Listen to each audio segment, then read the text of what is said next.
Via! Ho capito.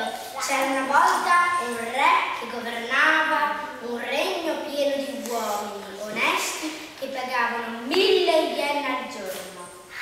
Il re abitava in un lussuosissimo palazzo imperiale dotato di ogni conforto.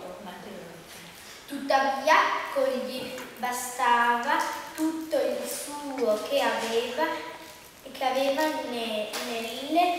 nelle 1000 strade e decise di espandersi per 1000 ettari nell'intornata foresta.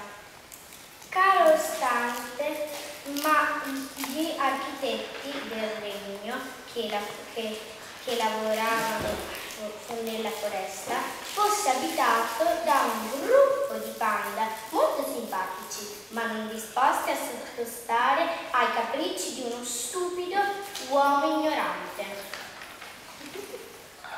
Fra quei panda c'era un particolare che si chiamava Chin. Chin organizzò con i suoi amici una serie di dispetti per far allontanare definitivamente il re dalla loro foresta. Poi chiese ai suoi amici insetti di aiutarlo.